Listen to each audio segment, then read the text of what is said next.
Seguimos con nuestro estudio de Academia Berea, capítulo 3, que se llama La Biblia se conforma de 4 unidades.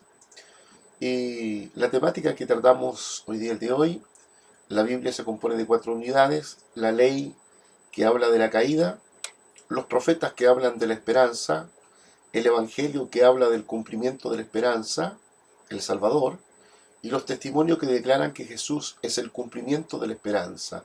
Al entender esto, se puede ver la perfección de la edición de la Biblia y la coherencia en todo.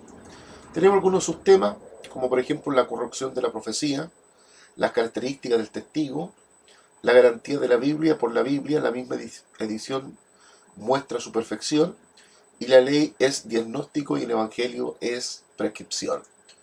Un pequeño resumen: esta es la etapa básica de la voluntad de Dios. Hasta ahora solo estamos conociendo el fundamento. Hay cosas que usted conoce y otras que desconoce. No piense que esto es todo sobre la voluntad de Dios. Esto es solo la base. Por eso tiene que conocer bien, porque de otra manera va a decir cosas raras que serán mal interpretadas si no conoce el total de la voluntad de Dios. Si tocamos un campo que desconocemos, no se intranquilice. Examine, aprenda, no seamos tercos, examinemos la palabra, no con el dogma. En muchos casos el conocimiento adquirido tendrá que ser reemplazado por la palabra de Dios.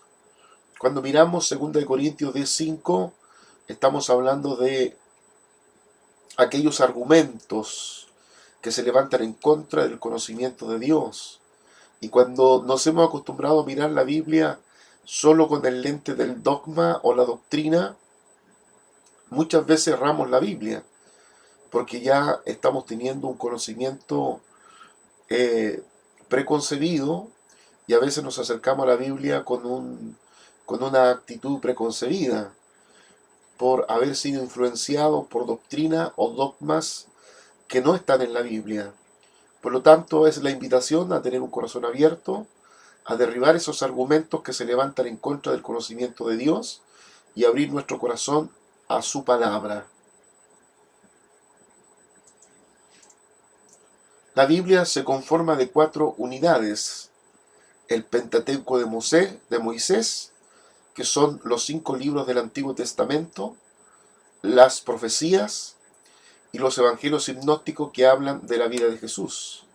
Los libros sagrados del Nuevo Testamento, que contienen varias cartas y hechos que dan testimonio de la misión de los apóstoles, dan testimonio acerca de la fe de ellos. Son 4 unidades. Ahora, ¿por qué subdividimos la Biblia en 4 unidades?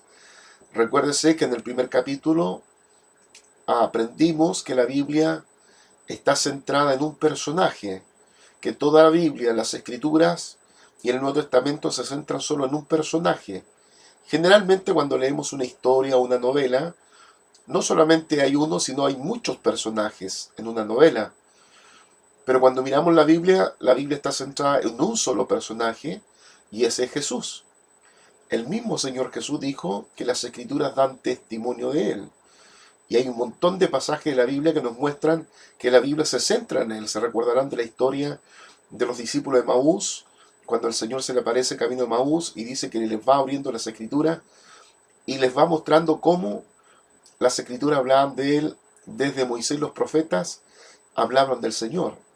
Por lo tanto, subdividimos la Biblia, no como lo hace la teología, o como lo hace los cursos de teología o doctrina, que hace una subdivisión de 8 hasta 16 partes de la Biblia, comenzando con la Torá, libros históricos, o en otros casos como lo hacen los judíos, con profetas posteriores, o libros poéticos, o libros, ¿cuánto se llama? Profetas menores, profetas mayores, evangelio, historia, profecía, etcétera. Una gran cantidad de división, porque es una división que obedece a un elemento académico de mirar la Biblia en varias porciones. Nosotros en Academia Berea subdividimos la Biblia solo en 4 partes, porque entendemos que la Biblia está centrada en una persona que es Jesús. Por lo tanto, estas 4 partes obedecen y se centran solamente en la persona llamada Jesucristo. Por eso decimos que el Pentateuco habló del Señor Jesús, las profecías hablaron del Señor Jesús, los evangelios se centraron en la persona del Señor Jesús y el testimonio de los apóstoles posterior a Jesús se centraron también como testimonio de la obra del Señor Jesús. Así que nuestra división durante Academia Berea, durante estos años de estudio, se centra en estas 4 partes: el Pentateuco, las profecías, los evangelios sinópticos y el testimonio de los apóstoles. Esta será la división que vamos a usar durante estos 2 años. Es una división centrada en el Señor Jesucristo. El Pentateuco es acerca del pasado. No es que Moisés haya sido testigo presencial de los hechos, sino que Moisés vio hacia el pasado. Miles de años antes que él viviera, no estuvo con Abraham, pero habló de Abraham. No estuvo con Adán, pero escribió de Adán y de la creación. Pero a partir de Moisés ya no se hablan del pasado, sino de lo que iba a ocurrir en el futuro. Hablar del futuro da lugar al misticismo, a los falsos profetas, a la gente le gusta lo esotérico, piensa que eso es ser espiritual, ser místico, incluso buscan la oración como algo místico. Ore para que me vaya bien, bendiga mi negocio, pero no entienden el derecho y el poder de la oración y el derecho y el poder de la bendición. Dan la ofrenda de agradecimiento como comprando el favor de Dios. Un término popular para esto hoy en día es la siembra. Tú tienes que sembrar para recibir del Señor. Pero mire en Hechos 8:20, ¿qué dice de los que tratan de comprar el favor de Dios? Los pastores aprovechan y se vuelven místicos. Venga, yo lo bendigo. Si se va, lo maldigo. Sacar de raíz ese tipo de pensamiento no es fácil, pero debe desaparecer de la iglesia. En 8:20 se nos narra la historia de alguien que quiso comprar, vio el efecto que producía la venida del Espíritu Santo sobre las personas, y él quiso comprar con dinero ese poder del Espíritu Santo y transmitir aquello que él había visto con la imposición de manos, cómo el Espíritu Santo venía y hablaba en lengua y habían señales y prodigios y milagros. Cómo esta forma es la forma más negativa que nosotros podemos pretender obtener el favor de Dios o comprar algo de Dios con dinero. Ya se le habló a este hombre que quiso comprar que estaba realmente metido en un hoyo de muerte y que no percibía ni entendía nada de la voluntad de Dios.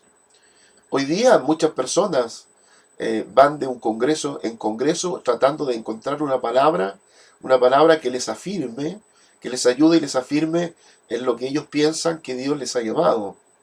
Pero no nos olvidemos el consejo de Pedro, en 2 de Pedro 1:19, que tenemos la palabra de Dios más segura.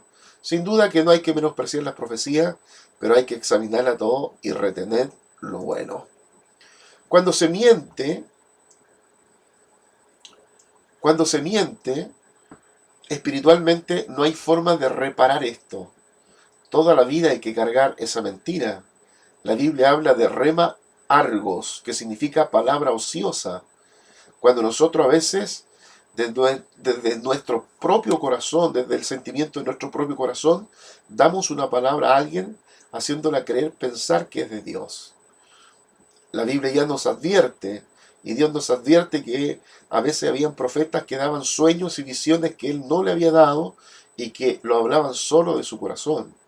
Mateo capítulo 12, verso 36 dice que esto lo cargan hasta el juicio. Es blasfemia contra el Espíritu Santo, es blasfemar en la blasfemia espiritual. Cuando uno ha condicionado a alguien con una palabra que ha nacido de su corazón y no de Dios. Los profetas veían hacia el futuro, mientras Moisés vio hacia el pasado. Cuando vieron el futuro, vieron la esperanza en Israel porque vieron que Jesucristo se manifestaría en Israel. Todas las profecías se cumplieron con la vida pública de Jesús durante 36 años. En este mundo, 32.500 palabras proféticas acerca de Jesús se cumplieron con su vida pública. Imagínense la gran cantidad de palabras proféticas cumplidas solamente en la persona del Señor Jesucristo. 32.500 palabras proféticas cumplidas en su vida pública. La vida pública de Jesús es la vida que dio cumplimiento a todas las profecías dadas por los profetas. Por eso podemos saber que Él es el Salvador, por las profecías que le antecedieron y por el cumplimiento en su vida pública de tales profecías. Si no hubiera venido Jesucristo, esas profecías serían vanas, serían mentiras, pero Jesús dio cumplimiento siendo la respuesta a las profecías. Cuando dijo en la cruz, tengo sed, estaba cumpliendo las profecías. En lo más mínimo de su vida pública dio cumplimiento a la Biblia. Esas palabras proféticas se cumplieron absolutamente y puntualmente en la persona del Señor Jesús. Los profetas murieron antes de ver cumplidas sus profecías. Hasta Juan el Bautista profetizó, he aquí el Cordero de Dios que quita el pecado del mundo. Pero murió sin ver esto. Lucas 10, 23, 24 nos está hablando de cómo Juan, el único profeta al que el Señor Jesús le llama el más grande profeta que ha existido, por el solo hecho de ver con sus ojos la profecía, su profecía cumplida en la persona del Señor Jesús. Nuestra fe es más completa porque podemos confirmar la concordancia entre la vida pública de Jesús y las profecías. No hay lugar a duda en nuestra fe. Se profetizó por un periodo de 1500 años. Los profetas vivieron máximo 100 años. Sin embargo, profetizaron lo que iba a suceder miles de años después. Ellos vieron con ojos espirituales lo que iba a suceder. Después de miles de años, Moisés vio lo que había sucedido miles de años atrás, en los cuales él no vivió. Todas las profecías se cumplieron. Esto testifica de igual manera que todo lo que vio Moisés hacia el pasado es real. Se debe tomar lo que Moisés escribió en Génesis como una fe total, porque él escribió lo que vio. Si Moisés no hubiera visto hacia el pasado, no descubriría la necesidad del Cristo, porque Moisés viendo hacia el pasado, dijo, Dios creó al mundo, el hombre se perdió por su corrupción y fue maldecido. Así que no vio esperanza para los hombres, sino que vio la desesperación. Los profetas, viendo hacia el futuro, vieron que no era solo desesperanza, vieron que algún día vendría el Salvador, dieron esperanza, ya que vieron al Salvador en el futuro. En Israel viene el Salvador. Ese Salvador redime la vida caída. Vendrá, pero no lo vieron finalmente, él vino. Este fue el mensaje de 1500 años de profecía del Antiguo Testamento.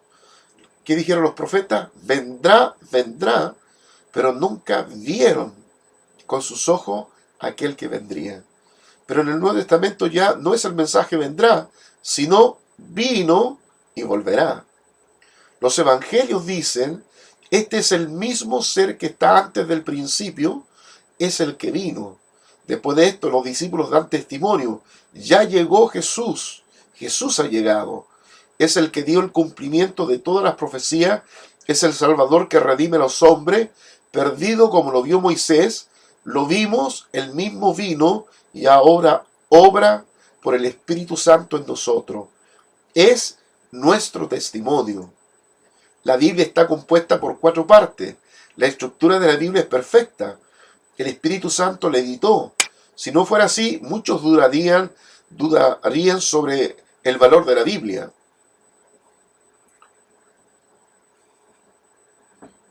Si se mira solo la parte del testimonio, no es perfecto. Se debe ver todo junto y conocer exactamente lo que sucedió en el pasado. La vida de Jesucristo es la esperanza perfecta, el sacrificio completo, la salvación completa y la perfecta bendición. Por eso damos testimonio de lo que hemos obtenido. Las Escrituras después del Evangelio de Juan dicen que Jesucristo está en nosotros. Ahora somos testigos. Si no tuviéramos la experiencia vívida de Jesús por medio del Espíritu Santo, no podríamos ser testigos. Testigo es, en primer lugar, quien presenció los sucesos. Segundo, no añade ni quita, solo dice lo que vio, sin añadir y sin quitar. Simplemente relata. Y tercero, se pone su propia vida como garantía por lo que está diciendo. Por eso dijo, si ustedes reciben el Espíritu Santo serán testigos. El Nuevo Testamento son las Escrituras de los testigos. Hoy somos testigos como los del Nuevo Testamento. Damos testimonio de la experiencia viva que hemos tenido sin añadir ni quitar, colocando nuestra vida como garantía. En la Biblia está el eje central del Antiguo Testamento, es la ley, y en el centro del Nuevo Testamento es el Evangelio. Si se leen parcialmente las cartas escritas por Pablo, se puede errar pensando que la ley y el Evangelio son enemigos. La ley y el Evangelio no se contradicen. Ambos proceden de Dios, son diferentes, pero no se contradicen. La ley es la mano que castiga y el Evangelio es la misma mano que acaricia. Pero se toman como si fueran dos cosas independientes. Por eso se cae en los extremos, o se rechaza la ley menospreciando la cuestión del pecado, de la ética y la moral, y dice, como soy salvo, puedo pecar. Aunque en la salvación que expone no hay defecto, para ello existe solo la salvación sin importar la obra, o se cae en el legalismo extremo. No comparemos la diferencia entre la ley y el Evangelio, sino miremos desde otra perspectiva. En el Antiguo Testamento la ley es como el amo. En el Nuevo Testamento el centro es Jesús. Por eso se habla de la ley y Jesús y los profetas y el Evangelio. Los profetas son mensajeros, son los que predicaron el Evangelio, o sea, la esperanza, es decir, la gracia. Los profetas son los que predicaron la esperanza y el Evangelio es el que predica la salvación y la gracia.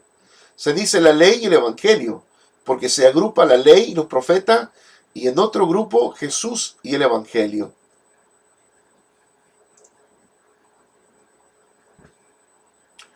Hablamos de la ley, de Jesús y el Evangelio.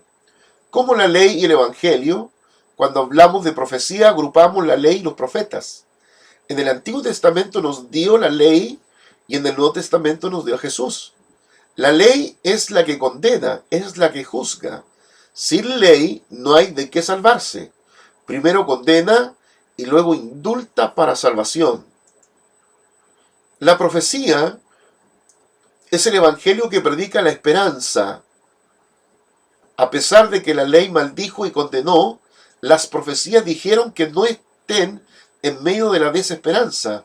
Tengan paciencia que vendrá el Salvador. La ley y el Evangelio no se oponen, sino que cada uno cumple su propósito. El propósito de la ley es juzgar, es condenar. En la ley no hay salvación. Su deber es condenar. La debilidad de la ley es que en ella no hay gracia. Lo dice Romanos 3:10. No hay nadie justo, no hay nadie que haga nada bueno. En el primer hombre es Adán. En él estaba toda la humanidad. Todos morimos en Adán. Ni uno es justo, aunque hayan justo por las obras y por la apariencia, pero nuestro Dios no toma las apariencias. El Antiguo Testamento habla de los justos por la conducta. El Nuevo Testamento se dice justo por la fe. Dependemos de la obra de Cristo. Soy justificado por la obra de Jesús. Él es justo. Somos justificados por la justicia de Cristo. Somos justificados por la fe. En el Antiguo Testamento no hay justos porque todos murieron en Adán. Con ley no hay justo porque todos murieron. Ahora, revistiéndose por la obra de Cristo, somos justos, por eso recibimos la salvación. El propósito del Evangelio es revelar la justicia de Dios. No hay justicia en los hombres, solo Dios es justo. Solo se revela la justicia de Dios. La definición del Evangelio es: los justos viven por la fe y no hay lugar para la justicia del hombre. El propósito de la ley es condenar. El propósito del Evangelio es revelar la justicia de Dios. Aunque unos tengan menos pecado y otros más, ambos están condenados. Unos critican a otros: mire cuánto pecó. Es envidia entonces, porque igual que él, están hablando del pecado por la conducta. Todos somos pecadores. Muerte es muerte. Si murió en la cama mientras dormía, o murió entripado por un tren o atropellado por un tren, igual murió. No hay ninguna diferencia entre morir en la cama o morir atropellado por un tren o en un accidente. Es la muerte. Hablando en términos médicos, la ley es un diagnóstico. El Evangelio es la prescripción. Y Juan 3:16, que todos conocemos, habla de las dos cosas, de la ley y del Evangelio. Diagnóstico y prescripción. Y finalmente el resultado del diagnóstico de Dios es que este mundo será destruido. La prescripción de Dios es que la única manera de salvarnos es enviar al Hijo unigénito que está en el seno del Padre. Esta es la prescripción. Por lo tanto, en esta clase hacemos la diferencia entre ley y evangelio. No hay que confundir la ley con el evangelio. La ley solo tenía un propósito: condenar, juzgar. Es como la ley contemporánea del tiempo de nosotros. Cuando alguien se pasa una señalización del tránsito, como un pare o un ceda el paso, y provoca un accidente, le va a llegar la pena de la ley. Porque la ley solamente condena. En la ley uno recibe justa retribución, pero el evangelio es la gracia. Ambos, ley y evangelio, trabajan juntos. Porque la ley, ¿qué busca? Sino sacar del pecador el grito: soy pecador. En la ley había maldición, pero en el evangelio hay bendición. De tal manera que la ley hace que el hombre se encuentre pecador, injusto, que necesita salvador, pero en la ley no había salvación. Por eso el evangelio. En el evangelio hay salvación y salvador, o salvador y salvación. Y está también la bendición. La ley fue mediada por un hombre, por Moisés, y por medio de los ángeles. Pero el evangelio, la gracia y la verdad vinieron por medio del Hijo. Continuaremos más adelante.